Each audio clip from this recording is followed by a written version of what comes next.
never give up. I never give up. I never give up. Turn around. Hi, folks. Welcome back to Neff Inspiration, my show on YouTube and as a podcast with me, your host, Stephan Neff. Another fantastic day. And today is going to be cool because it's going to be a very practical day. We're going to actually play because I've got Craig Meriwether with me.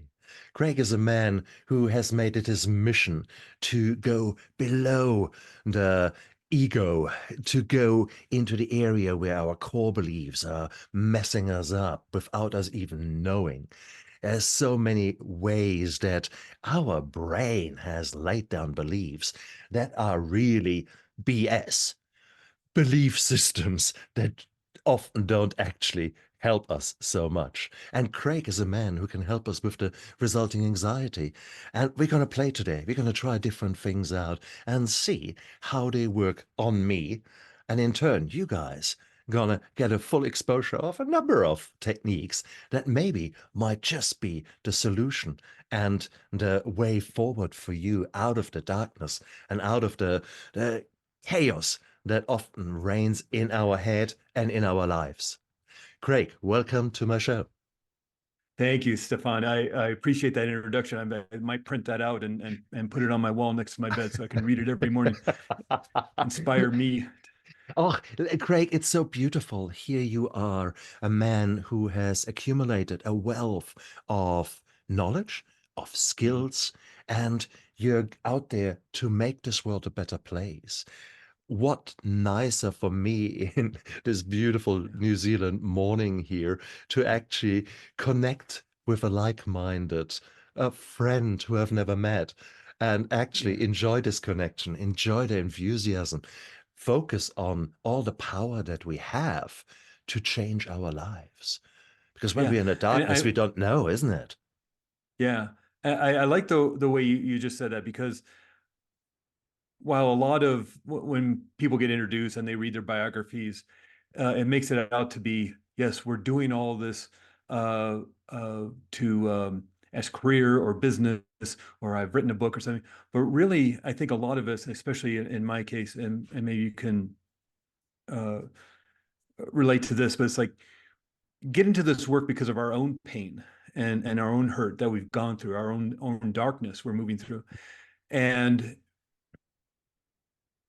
to the point where we do so much work on ourselves, we're like, man, I have all these tools and these techniques to help other people.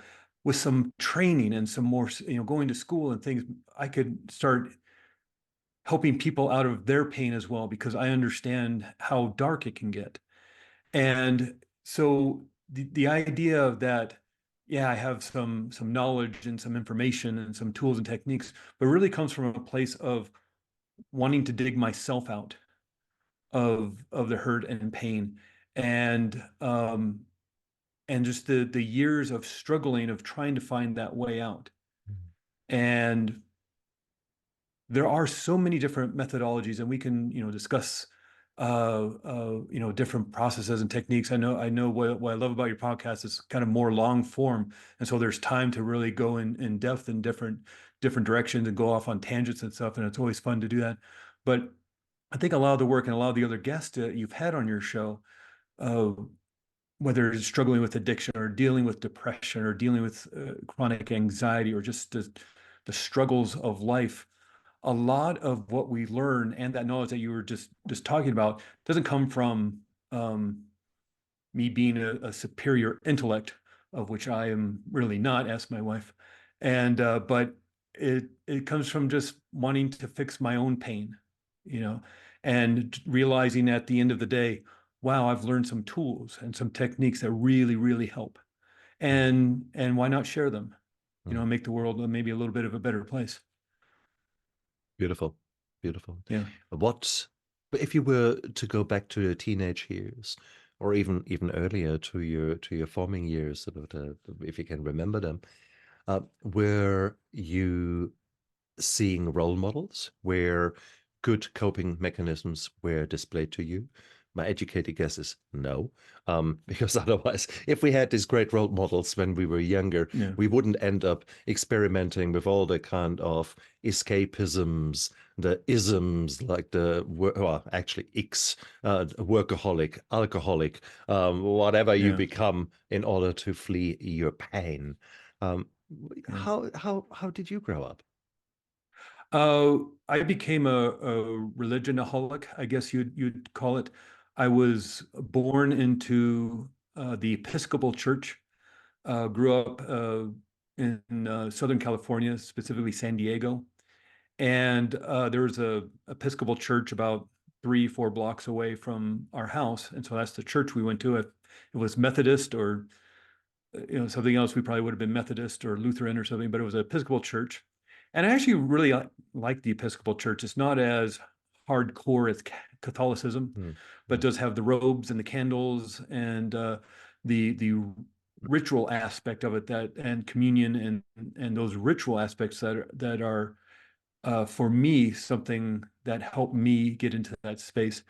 Starting mm, at 6th grade, my parents sent me to a private school run by Baptists. mm, So basically, Monday through Friday, I was at a Baptist school. On the weekends, I do church stuff. Of course, on Sundays, we'd go to church. And so much so, the point of being a teenager, again, still at Baptist school, still going to Catholic church, acolyte, mm, altar boy, and being heavily a part of the youth group at Episcopal mm, Church. I really wanted to become a priest. I thought that was an extraordinary uh, opportunity for me, and not necessarily to help other people. I thought being a priest would help me be closer to that spiritualism I was looking mm, for, closer to God, so to mm, speak, trained to be closer to God. Um, that kind of fell out of the system because I realized, oh yeah, but you really have to be in charge of a church and other people, and that didn't interest me so much. But I was even part of a charismatic movement, and so in terms of finding that way out of the darkness, in terms of uh, being a child and a teenager, all I knew was church and religion and spirituality, and coming from kind of two different uh, uh, points mm, of Baptist and Episcopal, and they didn't really fit together. Two mm, different systems, and that didn't even really care for the other's philosophy on how to um, deal with Christianity. mm, And once that kind of the teenager years were over, um, my friends move away from, San Diego, going off to college and other places, and my friend group disappeared from high school and from church, and I felt very lost. And oh, uh, church didn't hold much for me, but I still was craving that desire for those deeper, uh, deeper ways of looking into yourself. mm, And ended up moving to Santa Cruz in 1990, Santa Cruz, California, about 90 minutes south of San Francisco on Monterey Bay, and opened my eyes to a uh, whole new world of different mm, cultures, which brings with it different music and different dance mm, and different food and different spirituality, or ways of finding mm, those inner places of peace and mm, harmony. And so I kind of delved into all these different kind of cultures and things. And so in terms of trying to find ways of dealing with, and I struggled with a lot of depression and anxiety as a teenager and in my 20s. The way I looked for it, because alcohol, drugs was not really a part of the picture because of my upbringing, because of the church, mm, because of the Baptist school.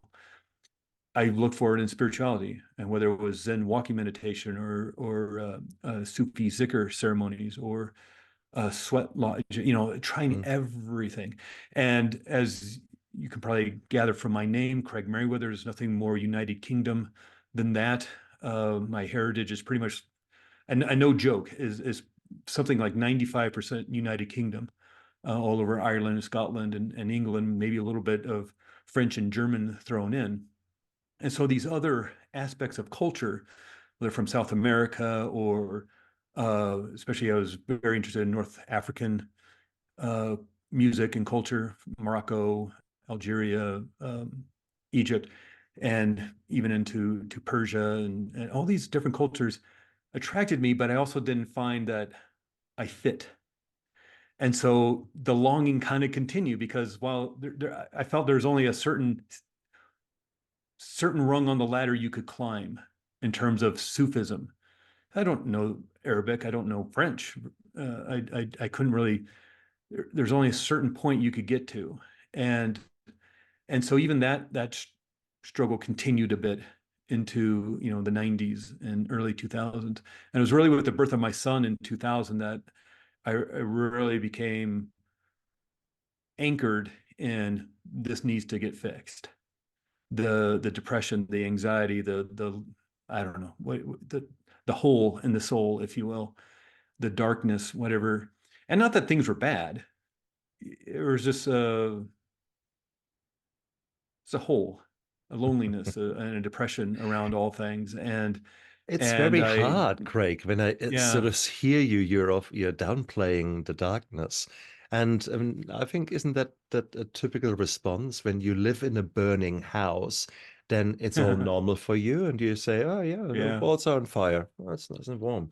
Yeah, okay, that's yeah, yeah. When we're in the midst of the I, darkness, we often don't acknowledge it, and it's only with hindsight, when we're back in the light, that we see how dark we were in the darkness. yeah.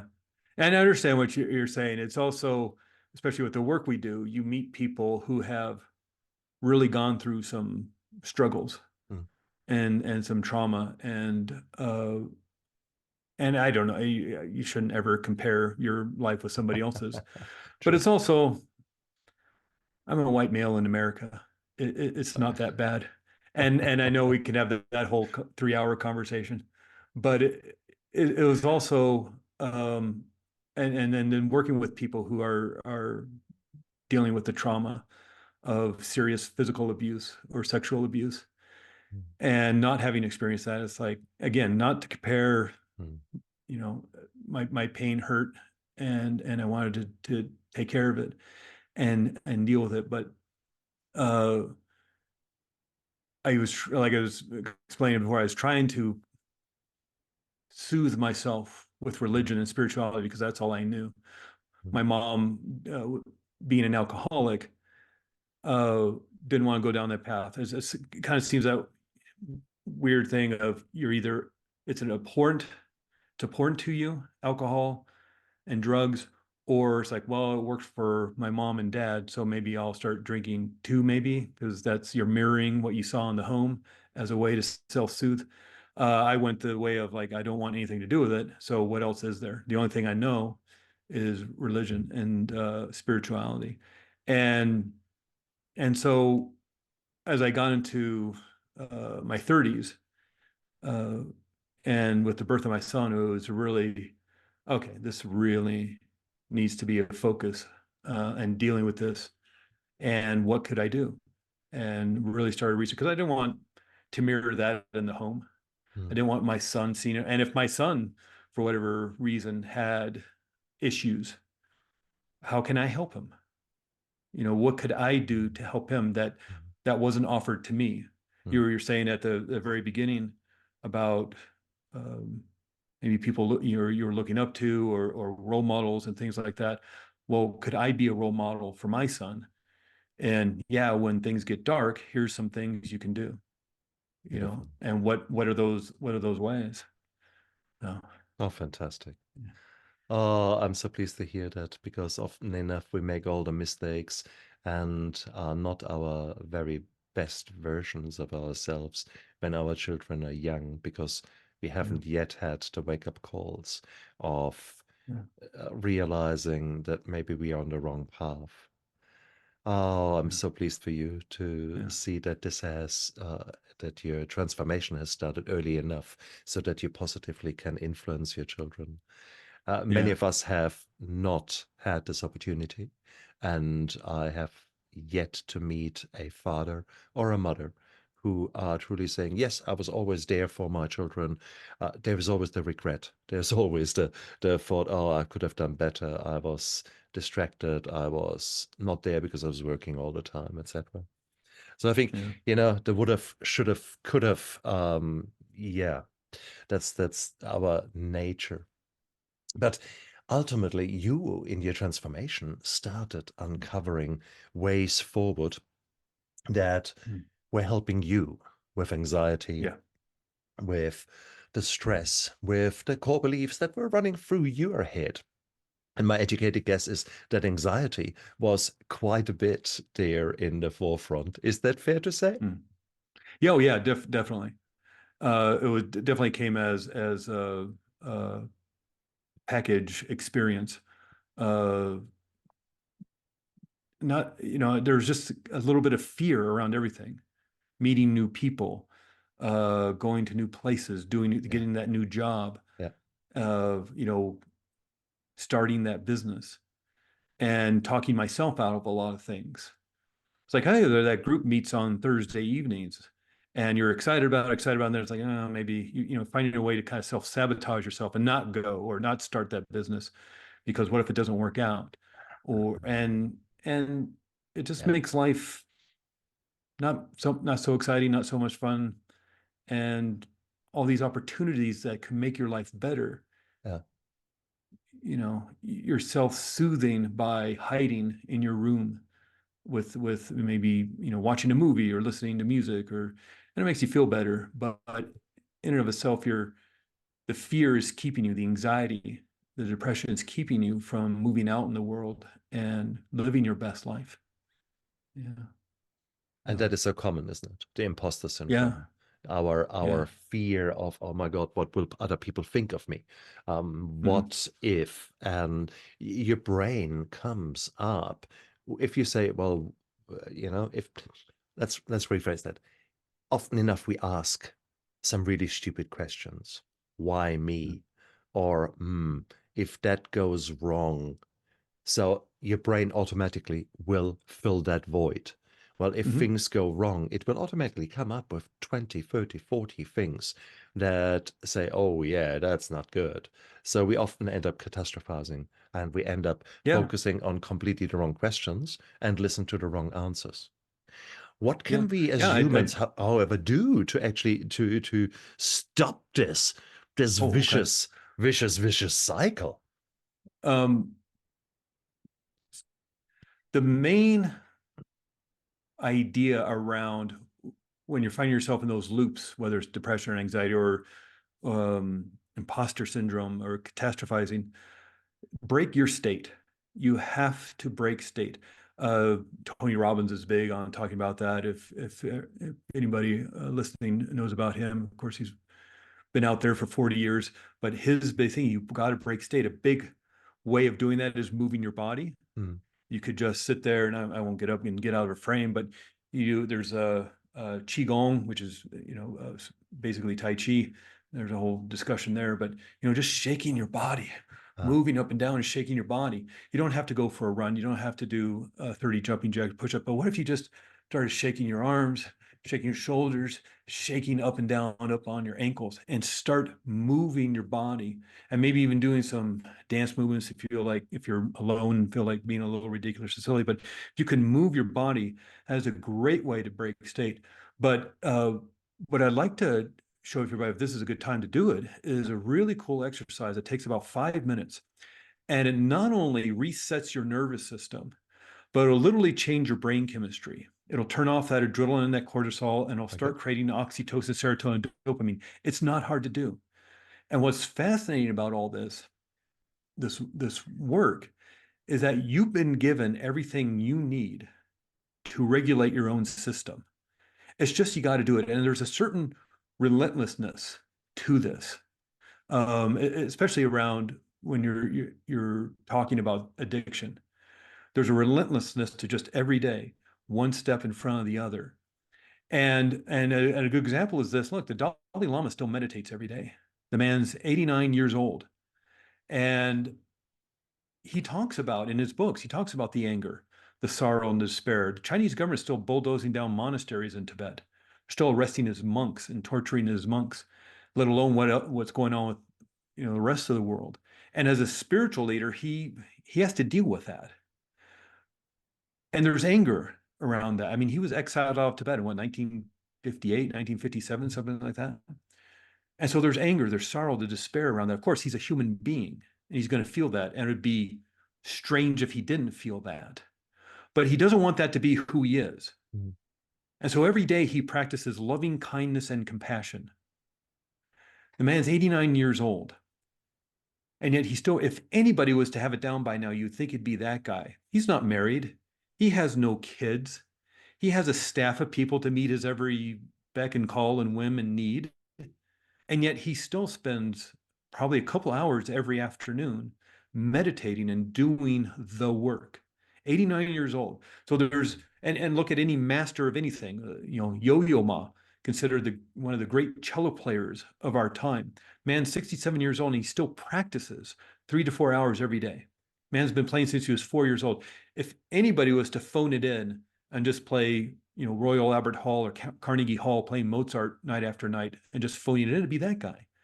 But he still practices every day.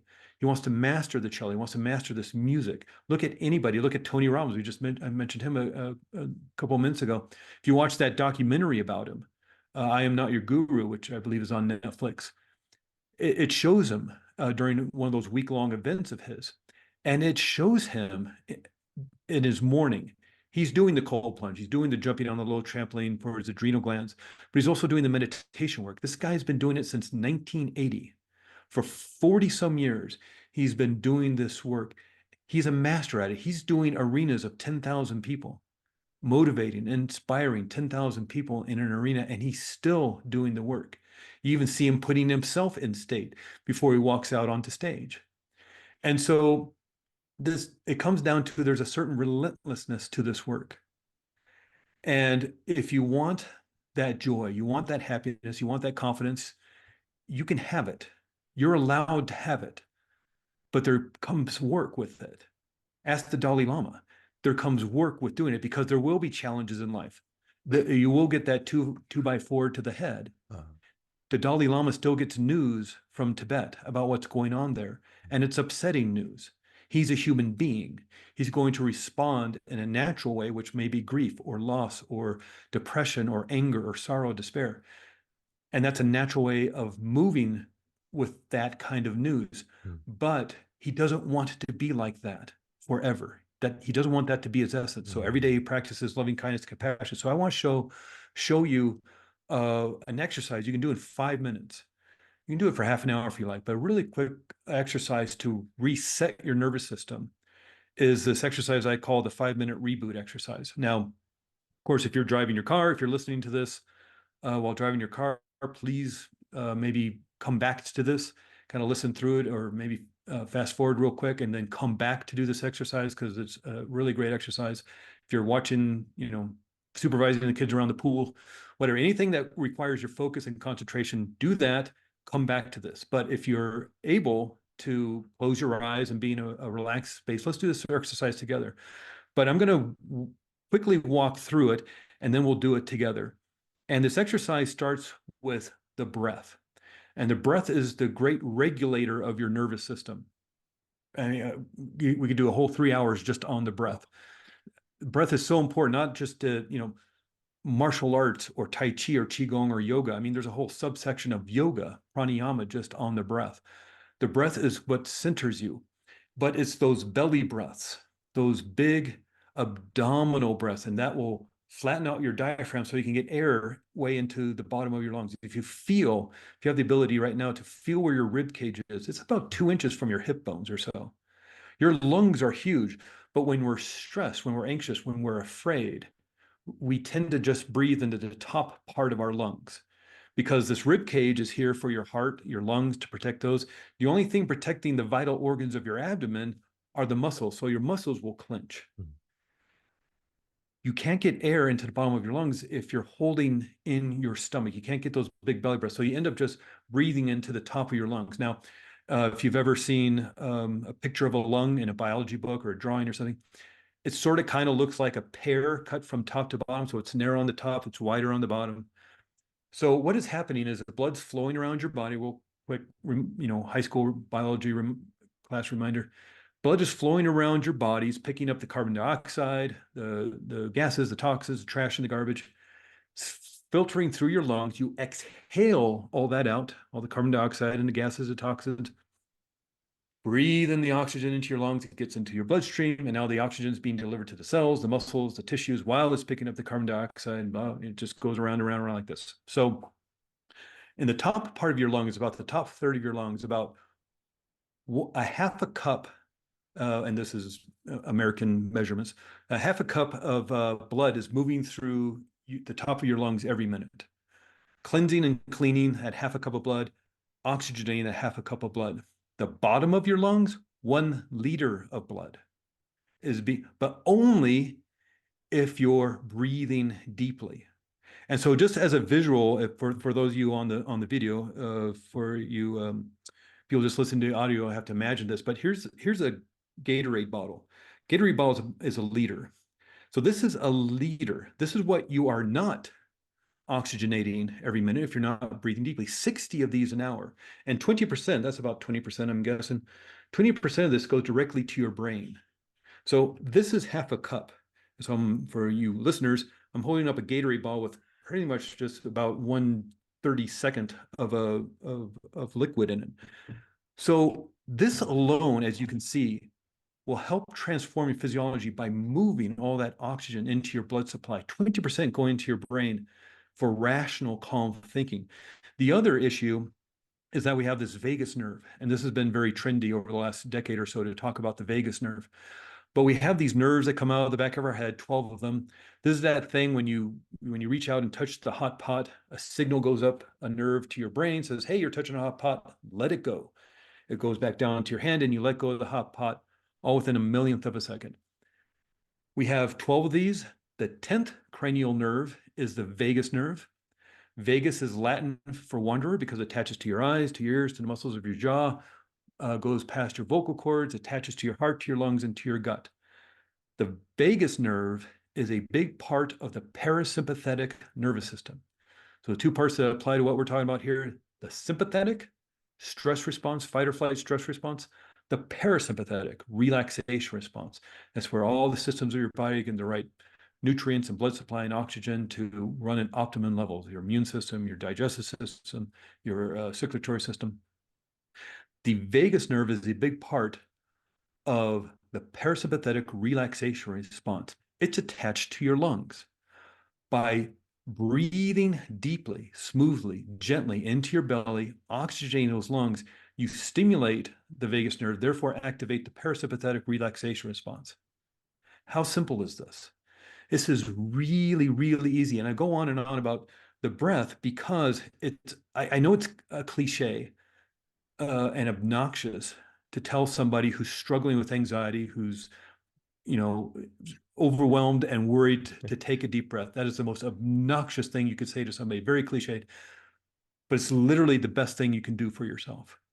Imagine you're stressed, you're worried, you're getting out of control. Imagine breathing in a liter of oxygen into your system and what that's going to do for your nervous system to reset it. So the 5-minute reboot exercise, the first part is 3, 4, 5 slow, easy, gentle breaths, calming your nervous system, moving over into parasympathetic. The second part of this is, again, movement. You don't have to jump up and down. You don't have to run down the street. You can do simple little exercises called bilateral stimulation exercises. Now, the reason these are important is because when you're feeling that anxiety, you're feeling that panic, that fear, you're lighting up a part of the right side of the brain. Now, remember from school, science class, energy cannot be created or destroyed. You just don't turn on that panic and anxiety automatically. It needs blood supply, it needs oxygen, it needs fuel, it needs nutrients. Where is it coming from? It's coming from these other parts of the brain. Mm-hmm. And so these other parts of the brain turn down. The volume turns down. All the blood supply gets sucked away and moves to that panic and that fear. So how do you undo it? Well, move it away back to those brains, light up these parts of the brain again. And a simple way of doing that is just little movement exercises. And here I got my little stress squeezy ball. And so what I'm going to do for people who can't see me, the listeners, I'm just going to switch off this squeezy ball from one hand to the other, from my right hand to my left hand, trading off right in front of me. If your sternum is a center point, I'm trading off. Left side of the brain is controlling the right side of the body. Right side of the brain is controlling the left side of the body. So when I'm switching hands and I'm moving my arms in this way, back and forth, all the way to forming like a T or a cross, I'm lighting up these parts of the brain. I need oxygen. I need blood supply. Where is it coming from? It's coming from that panic and that fear. And so that dissipates. If you've ever been, you remember back in school, you remember maybe a meeting recently, and somebody in the meeting was drumming on their knees and they're just patting their knees back and forth. They're not hyper, they're not ADHD, they're nervous. And they're creating binaural stimulation by drumming on their knees. Even just feeling the tapping on their knees is creating binaural stimulation because you're feeling that sensation, and that's creating some brain cells to fire in your head. They're nervous, so they're drumming on their knees. What we're going to do to create binaural stimulation is, well, just walking down the street is binaural stimulation. Left foot, right foot, left foot, right. That's why walking feels so good. And why I feel, especially when you're doing some sort of therapeutic talk therapy or ranting to your friend or something, walking is so great because as you're releasing that energy of the anger or the anxiety or the stress or the bad day or whatever, you're also creating that binaural stimulation by left foot, left foot by walking. Sitting while talking, while very useful and helpful, man, you could supersize that release and letting go by walking, taking a little stroll around the block or maybe somewhere in nature. But there's your tangent for you. What we're going to do, again, 3, 4 slow, gentle breaths. Then we're going to cross our arms and give ourselves a hug. And we're going to grip each shoulder. There's our binaural stimulation by gripping onto our shoulders. But this does something else. This is healing, nurturing touch. Even though the hug you're giving to yourself, this is healing, nurturing touch, and you can just give yourself a hug or a squeeze or a bear hug or do the havening technique, which is rubbing your hands from your wrists to your shoulders. This feels great. And if you're feeling great, that means you're changing your brain chemistry. You're creating that GABA, which is now eliminating the adrenaline and cortisol. And now you're creating the oxytocin, serotonin, and dopamine. You're also creating these neural peptides, these molecules of joy, happiness, and love. There's little molecules your brain creates when you feel angry, when you feel anxious, when you feel worried. The reason you can differentiate between those feeling states is because hundreds of millions of molecules are getting dumped into your bloodstream from your brain, looking for the cells with the right receptors to attach to that cell, give the message of anxiety, the message of fear, the message of joy, message of happiness. The reason you can feel that difference is because of those molecules. So these are literal molecules of fear, molecules of anxiety, molecules of anger, molecules of joy being dumped into your system. Well, by this hug, you're creating the molecules of love, joy, happiness, deep connection, as well as the oxytocin and serotonin and dopamine, those hormones being produced. And we're going to supersize this by thinking of somebody we want to give a hug to. We're going to start operating the visual parts of our brain. Now, this person can be a good friend, could be a pet, could be a dog, a cat. Maybe you saw a documentary about elephants and you fell in love with a baby elephant. It could be somebody who's no longer with us. It could be, your grandmother, your grandfather, somebody you've never met before, Mother Teresa, Joan of Arc. Somebody maybe you and I will never get to meet, Paul McCartney or Beyonce or somebody. It doesn't matter who it is, but somebody you feel an attachment to. So you can change literally the chemistry within your body and within your brain. Thinking of that person, pretending that you're hugging them, because your mind can't tell the difference between what's real and what's imagined. That's why having a nightmare is so scary and so real, is because your mind thinks it's actually happening. You're deep asleep, and it could be something ridiculous, something crazy, something stupid, like a gigantic cheeseburger and his 2 hot dog friends are chasing you on the street, throwing rocks at you. It's stupid. It's ridiculous. It could be something super scary, like a war veteran having a PTSD dream about the war, even though it was 30 years ago.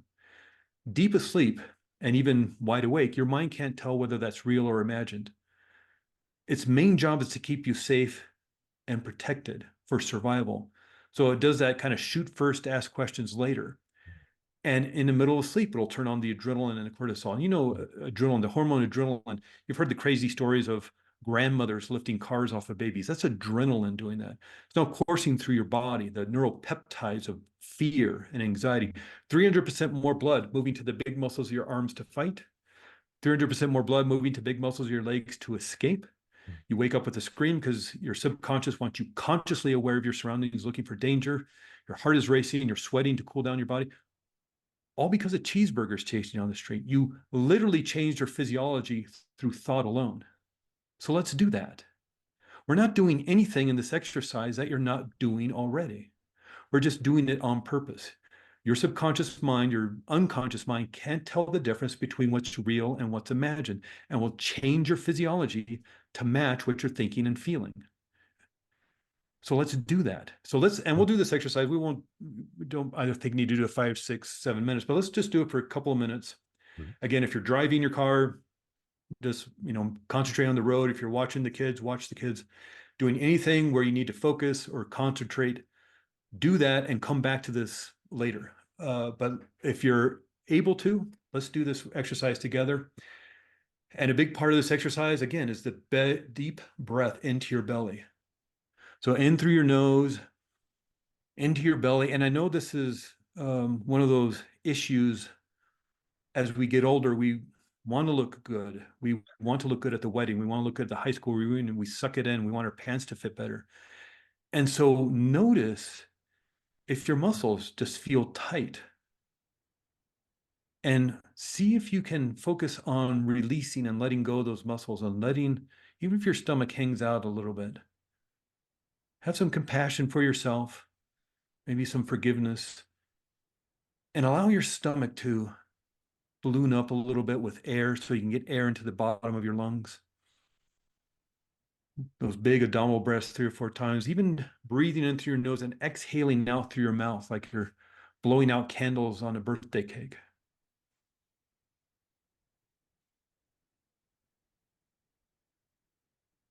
Closing of the eyes if it's safe for you to do so. And remember, the vagus nerve is attached to the eyes. So by closing your eyes, you're actually signaling your mind, signaling your brain that you're safe, because there's no danger to look for. Deep, slow, easy, gentle breaths, closing your eyes if it's safe for you to do so, signaling your nervous system that it's time to turn off the stress response and turn on the parasympathetic relaxation response.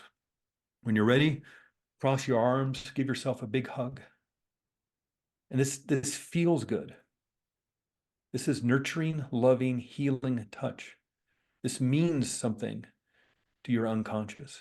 This means something to your subconscious mind. It's now turning off the adrenaline and the cortisol if you're feeling stressed. It's now creating oxytocin, serotonin, dopamine, the feel-good hormones, creating the neuropeptides, the molecules of joy, happiness, and love. And just take a moment to think of somebody you want to give a hug to while your body feels the hug. With your imagination, pretend that you're hugging a person you care for. Maybe somebody in your life today, even if they live across town, across the country, across the world. Maybe it's a dog, a cat, a pet of yours. Maybe it's somebody who's no longer with us that you deeply cared for, your grandmother, your grandfather. Or again, maybe somebody you've never met before, but inspires you so much. Somebody from history. Maybe even a fictional character, why not? And as you're performing this technique, just notice how different it all looks and feels now. Maybe you're feeling lighter. Maybe you're feeling more at peace. There's a calm running through you now. Again, taking a deep breath in through your nose, exhaling out through your mouth.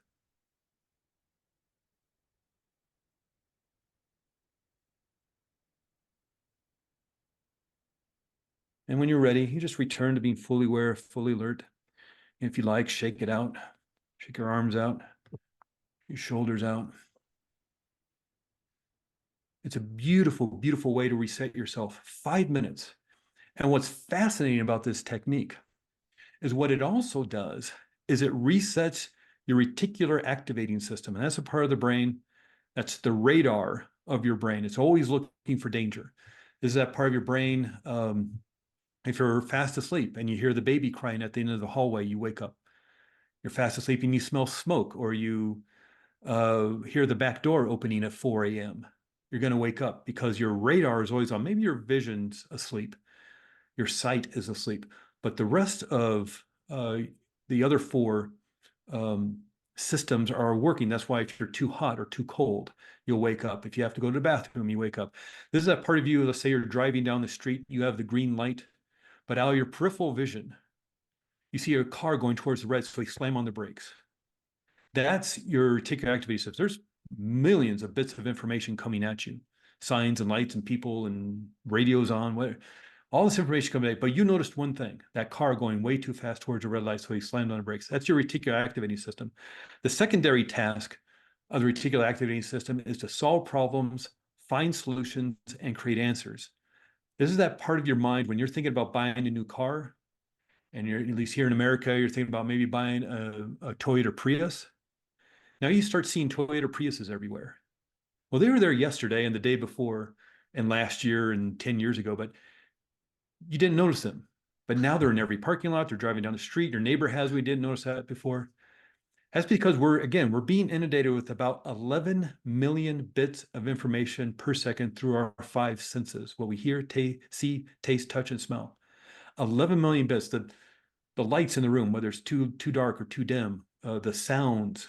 Maybe if you just take a quick moment and listen, do you hear anything? A car going by, a motorcycle, maybe a plane overhead, maybe the air conditioning is on or the heater is on. You didn't notice that until you put your awareness on it. We filter out a lot of information because we're only cognizant of 50 bits of that 11 million. So we have to filter out a lot of stuff.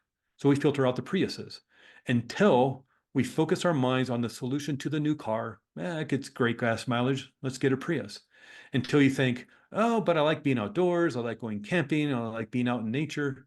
I like hiking. Maybe we should get a four-wheel drive car. Maybe we should get a Jeep. Now you refocused your reticular activating system to look at nothing but Jeeps, and they're everywhere. You didn't notice that before until you focused your attention on. And maybe you've had this experience before, that experience of when your day goes from bad to worse. That's your reticular activating system focusing on nothing but problems, but eliminating and filtering out all the good stuff. 11 million bits of information. Yeah, there's lots of stuff to be joyful about and grateful about and happy about and thankful for, but that's not what you're focused on. You're not focused on Priuses, you're focused on Jeeps. You're focused on problems. You're going to ignore all the good stuff in that 50 bits of information you're cognizant of. So what if you started your day with this 5-minute reboot exercise and you took 5 minutes, 6 minutes to breathe deeply, hug yourself, flood your system with the hormones of oxytocin, serotonin, and dopamine, the neuropeptides, the molecules of joy, happiness, and love. Now, aren't you setting your reticular activating system to find yourself more things to be joyful about, to be happy about? And this is called the 5-minute reboot exercise, not take 5 minutes right now during your show and everything's rainbows and unicorns for the rest of your life. Do it again and again and again. Reset yourself, reboot yourself. Do it over and over and over again. The Dalai Lama still meditates every day.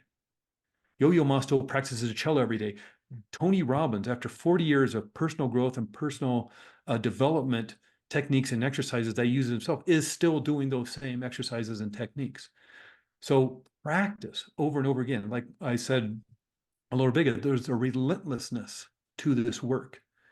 And whether you're specifically just dealing with a specific fear or anxiety in your life that's going on right now, maybe it's just a general malaise or depression or anxiety that really can't, seem to put a finger on the root. It's just you don't feel great. What if you were to practice changing your chemistry with a simple little exercise that will hack your system?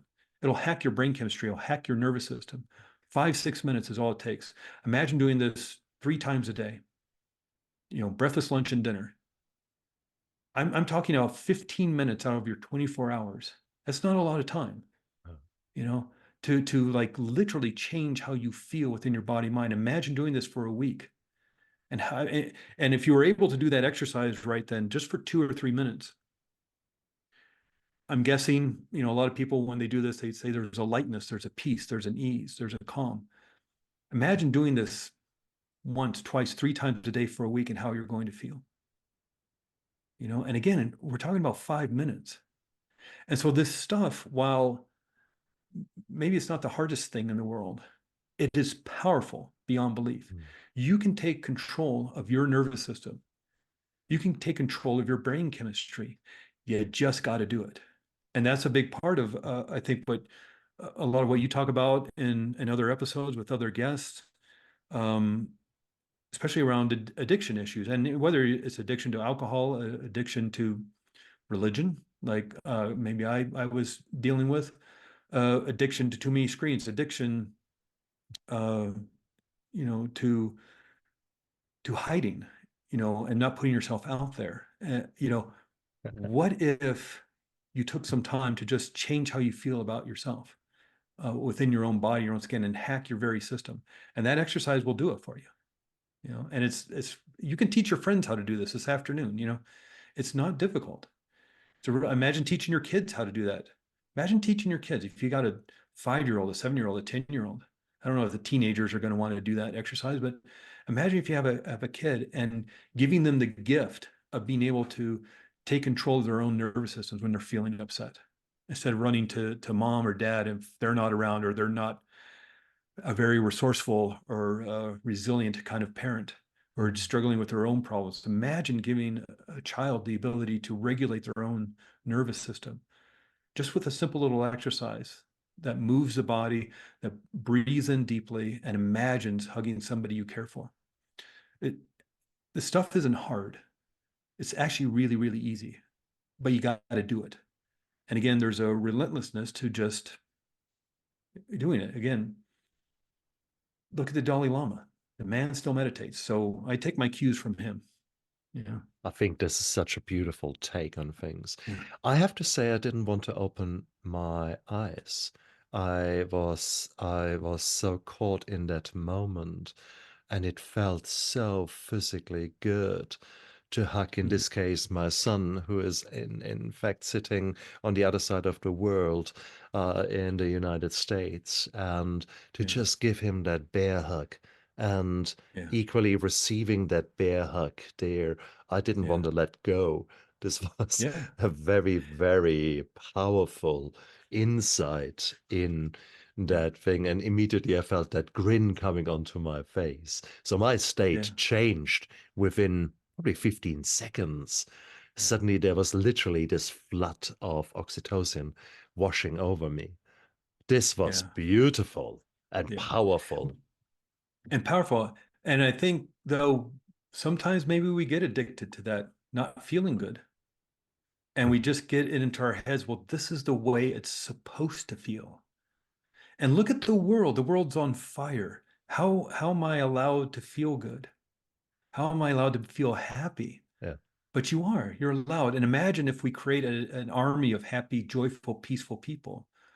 Wouldn't that be a difference the world is looking for? Is it Buckminster Fuller said some time ago, don't fight uh, against the what's happening in the world.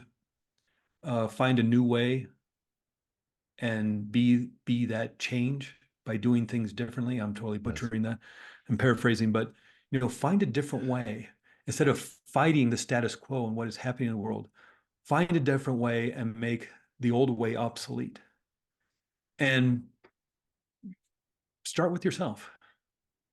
You know, I mean, that's really what you have control over, is your own physiology, your own thinking state. And you said it was so within 15 seconds, 30 seconds, you can break your state. Hmm. You can break that trend. And a big part of, I think, at least in my own life and some of the people I've worked with, is what you practice, you get better at. You know, we know this from practicing the piano or practicing the guitar or practicing martial arts or a foreign language or riding a bicycle or something like that. The more you practice something, the better you get at it. Even watching a little kid learning to walk, the more you practice, the better you get at it. But what if you're practicing anxiety? What if you're practicing depression? What if you're practicing fear or anger? Are you literally not wiring that into your brain? And so it becomes that automatic habit. You don't have to think about tying your shoes. You don't have to think about walking across the room to get a glass of water. You don't have to think about riding a bike or driving a car, maybe. You just do it. But what if you've practiced so much that anxiety or depression uh, becomes automatic, like tying your shoes? And then you need those quick self-soothing techniques, be it maybe something unresourceful or not very resilient, like alcohol or pills or too much screen time or something. So what if you had these little exercises where you can change state, whether it's just moving your body and whether it's doing something like that Qigong shake, like I showed before, maybe doing some dance moves or some jumping jacks or taking a walk around the block or taking a break at work and walking around where you can walk around, let alone out in nature, or doing that 5-minute reboot exercise and reset your system and do it over and over and over and over again. You know, the reason a lot of people struggle, I think, in my humble opinion, is again, you're practicing it over and over again. You're practicing that depression. You're practicing that anxiety, maybe for months, if not potentially years, if not maybe decades. And so it's time to practice something else. The old ways aren't working.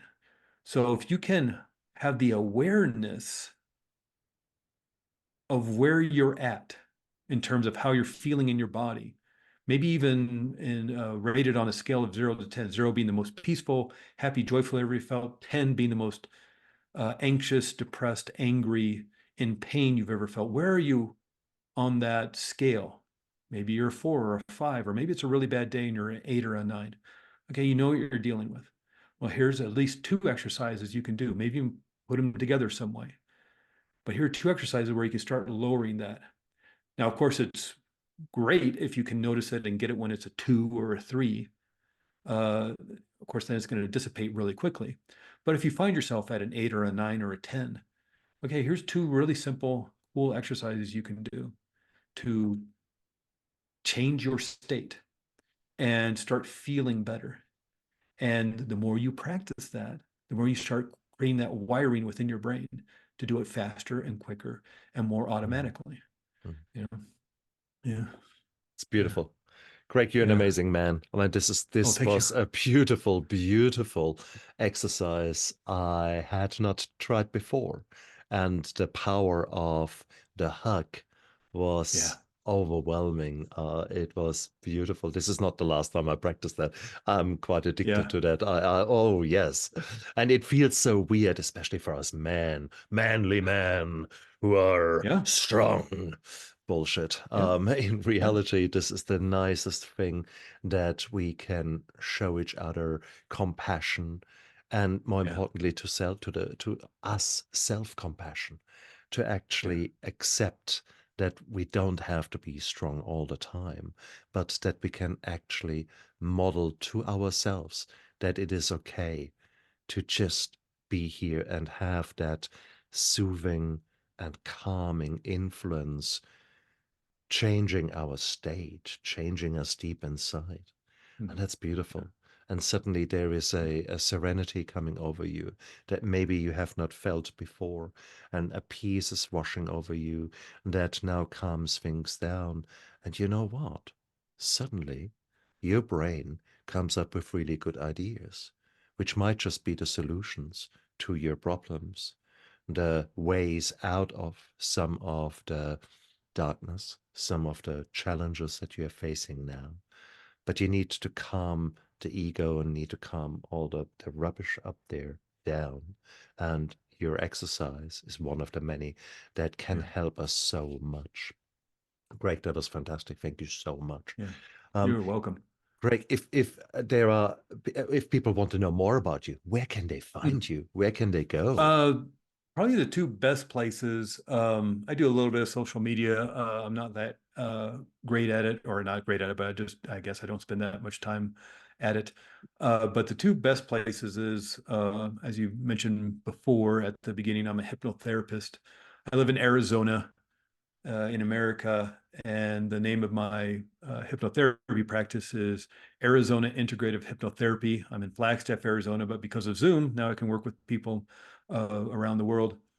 And so Arizona Integrative Hypnotherapy in Flagstaff, Arizona is the way to find me there. I also have this new course out called Ace Any Test about test anxiety. If you or anyone you know struggles with anxiety around tests or exams or auditions or job interviews or public speaking, you can find me at aceanytest.com. And probably the best way is just email, which is craig@aceanytest.com is the best way to get in touch with me. Brilliant. Guys, look down there into the description of the YouTube video and of the podcast because all of Craig's details are down there. So just click them, check him out, and get in touch and see if you cannot create a better version of yourselves by dealing with old trauma and therefore maybe, calming some of the influences from the past down, but more importantly, uh, learning new techniques and learning new ways, expanding your horizons, going out there and literally by practice becoming a new version of yourself that maybe Yeah. suits you better to become more resilient and to become more productive, become the version that you deserve to be and inspire to be, but maybe where your imposter syndrome has been holding you back and where maybe wrong Yeah. core beliefs have been holding you back. So Yeah. come along for the journey. This is amazing, this Yeah. journey. Let it be away from addiction to sobriety. Let it be away from mental health challenges towards a easier life and a happier life. Or may it just be from a status quo to the abundance of possibilities that there are out there once you are opening yourself up to the universe, to God, to whoever you believe in, and let those influences come in and you turn into this powerhouse of beauty it's wonderful. let it Yeah. let it happen. Come along for the ride, guys. Great. Yeah. You're an amazing man. Thank you so much. This Oh, was a thank you, great Stephan. interview today. I thoroughly enjoyed Yeah, that. me too. And I just, you inspired me at the end there with just that one word, you deserve. And it's true. You deserve to be happy. You deserve to live your best life. You deserve to live a good life. And you deserve to have compassion, not only towards your family and your friends and other people in the world, but towards yourself and gratitude for yourself.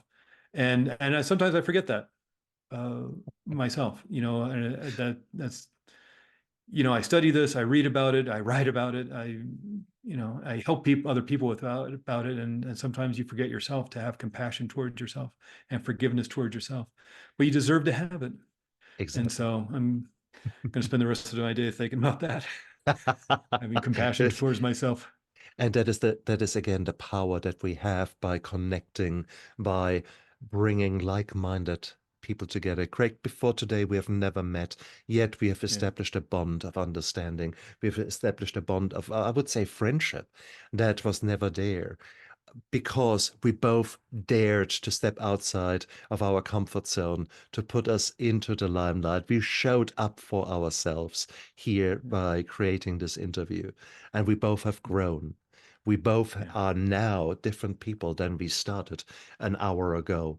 And this is powerful. This is beautiful. Here we are. So yeah, I think we both have a long way to go. And yeah, but we've also come a long way. So it just shows that by taking intentional steps every day, like us showing up here, um, there is a power behind that that will propel you forward and drive you onto a beautiful trajectory if you just choose to do so. And I invite all Yeah. of you out there, come along for the ride, because the ride is exhilarating and Yeah. intoxicating, better than any drug or any kind of coping mechanism you've ever tried. I can assure you that. Oh, Yeah. wow. Cool. Yeah. Great. Thank you so much for It's- coming onto my show. You're welcome, Stephan. I That's appreciate the invitation. New Zealand's on the short list of countries to go visit. So when we come, I'm going to find you and I'm going to take you out to lunch and we're going to have a fun afternoon. Fantastic. And All you right. guys out there, look after yourself and live with intention. Bye. I never give up. I never give up. I never give up. Turn around.